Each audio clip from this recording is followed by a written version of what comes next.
আমি আমার আগের ভিডিওতে বলেছি যে আমাদের বাসায় স্পেশাল গেস্ট আসবে, এই তো আসবে না চলেই এসেছে।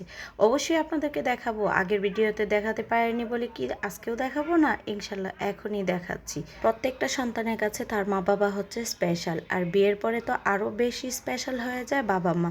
আমার বাসায় আমার বাবা মাই আজকে চলে আসছে, তারাই হচ্ছে আমার বাসার আজকে স্পেশাল মানুষ। বাবা মাকে দেখে কোন মানুষটা খুশি না হয় বলেন তো? প্রত্যেকটা মেয়ে অনেক অনেক খুশি হয়ে যায়। মেয়েদের বাড়িতে যদি বাবা মা আসে তাহলে দেখবেন বস্তা আর বস্তা। এই তো আমার মাও দেখা যায় অনেক অনেক বস্তা নিয়ে চলে এসেছে। তখনই মেয়ের বাড়িতে আসবে নাম করে, তখনই কিন্তু বস্তা বাঁধা শুরু হয়ে যায় যে কি নিব কি নিব। আমাদের বাসার সামনের রাস্তাটা এখনো কমপ্লিট হয়নি, কাজ বাকি আছে।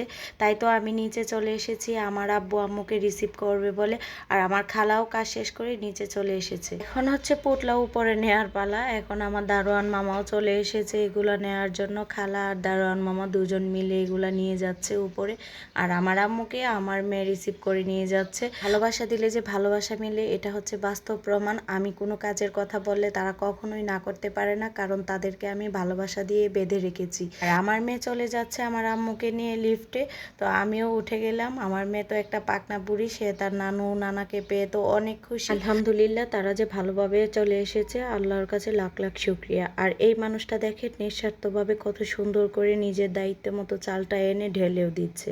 এই ভালোবাসার কথা কি বলে বোঝানো যায়? 1-2 দিন যাবত ধরে প্রচুর গরম পড়ছে, রৌদ্রটাও অনেক ঝাঁঝালো একটা রৌদ্র। সেই গরমের মধ্যেই কিন্তু আমার আব্বু আম্মু এসেছে আমাদের বাসায়। আমি জানতাম যে আমার আব্বু আম্মুই আসতেছেন। আসলে আমার আব্বু আম্মুর সাথে কিন্তু আমার স্কুলের একজন হেড স্যার আসছেন। এটা হচ্ছে আমি দেখে একদম সারপ্রাইজ হয়ে গেছি। মাঝে মাঝে এরকম সারপ্রাইজ পেতে কিন্তু ভালোই লাগে। এই স্যার হচ্ছে আমাদের প্রিয় একজন স্যার, আর আমি যদি জানতাম স্যারের জন্য আরো অন্য কিছু রান্না। স্যার যেহেতু সরকারি চাকরি করেন, বিভিন্ন কারণে ঢাকায় আসতে হয়, আর আমার আব্বুর সাথে কিন্তু স্যারের একটা বন্ধুত্ব সম্পর্ক, একজন আরেকজনকে ছাড়া কোথাও যায় না। সেই কারণে স্যারও চলে আসছেন। অনেক খুশি হয়েছি আমি। অল্প যা কিছুই রান্না করেছি সবকিছুই বেড়ে দিলাম, যে স্যারকে বললাম স্যার চলে আসেন বসেন, কিন্তু স্যার তো বসছেন না, আমার আব্বুর জন্য অপেক্ষায় আছেন, একসাথে খাবেন। আর আমার আব্বু এসে ফ্রেশ হয়ে নামাজ পড়ছেন। আর এই বাটিগুলা দেখছি যে কিসের এগুলা, আসলে আমাদের বাড়ি থেকে আসলে কিছু না কিছু খাবার নিয়ে আসতে হয়। আর আমি একটু খুলে খুলে দেখছিলাম যে কি কি নিয়ে আসছে, তো একটু পরেই দেখবো খুলে। যেহেতু এখন আমার আব্বু আর স্যার খেতে বসছেন, তাদেরকে একটু সার্ভ করে দিয়ে আসি। যেখানে আমার আব্বু আছেন সেখানে আমার কোনো টেনশন নাই, কারণ আমার আব্বুই কিন্তু নিজে সার্ভ করতে পারেন সব কিছুই।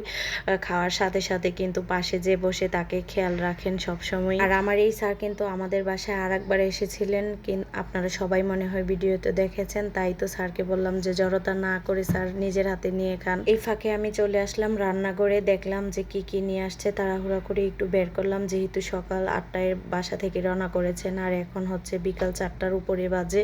নারকেল নিয়ে আসছিলেন 3টা, তো 3টা থেকে একটা নষ্ট হয়ে গেছে। আর আমার ছোট বোন এখানে আটা দিয়ে দিছে। থ্যাংক ইউ ছোট বোন জেরিন, তোমাকে অনেক অনেক ধন্যবাদ। আসলেই বাড়ি থেকে যেই আসুক না কেন, কিছু না কিছু তাদের দিতেই ইচ্ছে হয়, যে বোনের বাসায় যাচ্ছে নিয়ে যাক। আর আমার আম্মু এখানে অনেক অনেক মাছ নিয়ে আসছে। ঢাকা শহরে থাকি, কিন্তু ঢাকা শহরের মাছ খাই না, আমরা বাড়ি থেকেই এনে খাই। নদীর আর হাওরের মাছ খেয়ে আমরা অভ্যস্ত।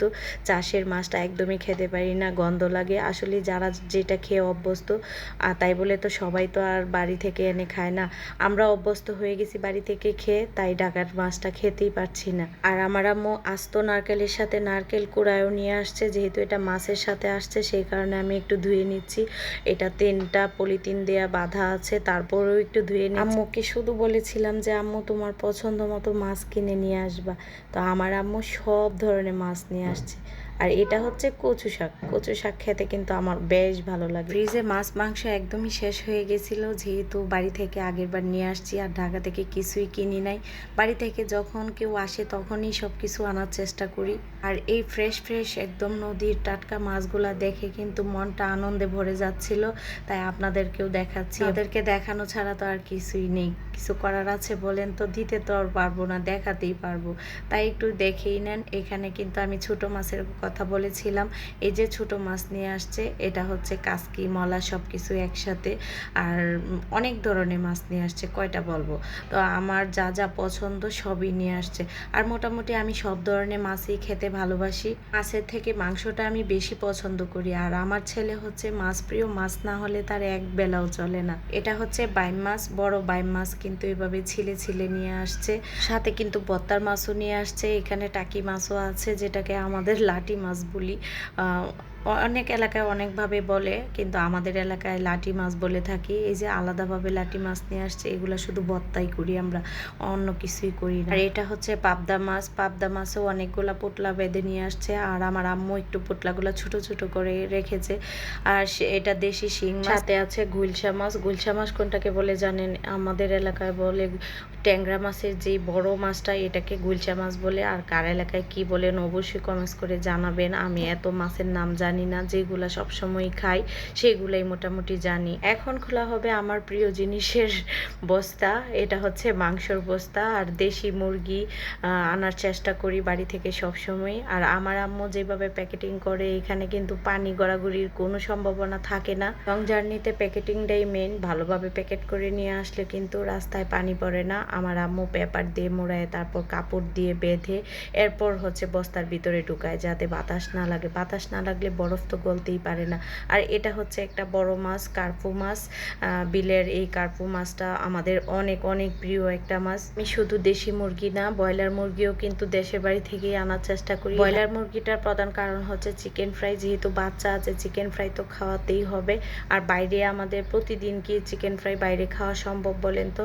যতটুকু পারি বাসায় করি। আর এটা হচ্ছে সরফুটি মাছ। আমার আম্মু কত সুন্দর করে ভাজা খাওয়ার জন্য যেই মাছগুলো আলাদাভাবে কেটে সুন্দরভাবে নিয়ে আসছে।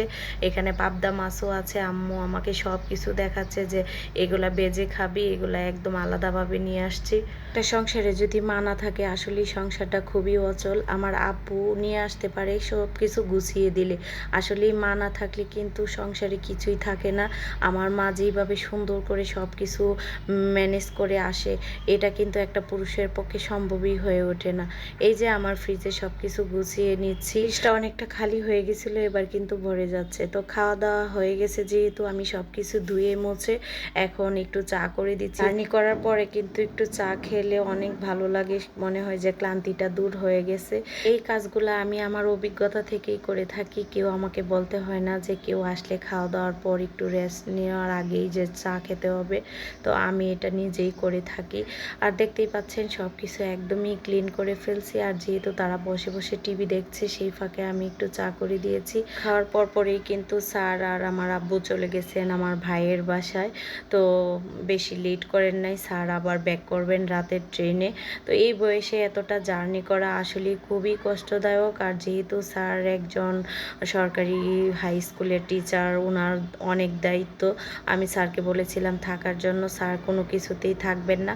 আর এইখানে যেইগুলো আমার আম্মু খেয়ে দিয়ে বক্স নিয়ে আসছিলেন, সব কিছু ধুয়ে ফ্রেশ করে একদম প্যাকেটিং করে রেখে দিয়েছি। যেই প্যাকেটটা করে নিয়ে আসছিলেন আমার আম্মু। ভাবছেন ভাত খাওয়ার পরে রুটি মাংস কাকে দিচ্ছি? এখন আমার মেয়ের টিচারও চলে আসছে তাকে পড়াতে। তো ভাবলাম যে অন্য কিছু আর করব না, রুটি মাংসই দিয়ে দিই টিচারকে। তো বিকেল যেহেতু হয়ে গেছে, এটা কিন্তু খেতে ভালোই লাগবে, খারাপ লাগবে না। এই তো আমার স্যার আর আমার আব্বু দুইজনেই চলে যাচ্ছেন। আমার মেয়েও দেখা করতে চলে আসছে টিচারের কাছ থেকে। আর বাচ্চারা ভাবছে যে আমার আব্বু চলে যাবে, সে রাগারাগি করছে যে নানা ভাই তুমি আজকে আসছো, কেন চলে যাবা? স্যার আমার বাচ্চাদেরকে জোর করে টাকা দিয়ে গেছেন। স্যার বলে যে না, এটা আমার দোয়া। কেয়ার করা স্যার যেহেতু আমার ছেলে মেয়েকে দোয়া করছেন, জোরাজুরি করেও কিছুতেই দিতে পারলাম না স্যারকে। ছেলেটাকে কেউ কিছু দিলেই সাথে সাথে আমাকে দিয়ে দেয়, আর মেয়ের হাত থেকে জোর করেও নেওয়া যায় না। এই হলো আমার ছেলে মেয়ের মধ্যে পার্থক্য। যদি গেস্ট আসে, আমার বাচ্চারা কিন্তু অনেক খুশি হয়ে যায়। তো ভিডিওটা এই পর্যন্তই। আমার ভিডিওটা কিরকম লেগেছে অবশ্যই কমেন্টস করে জানাবেন। সবাই ভালো থাকবেন, সুস্থ থাকবেন, আমাদের জন্য দোয়া করবেন। আল্লাহ হাফিজ, আসসালামু আলাইকুম।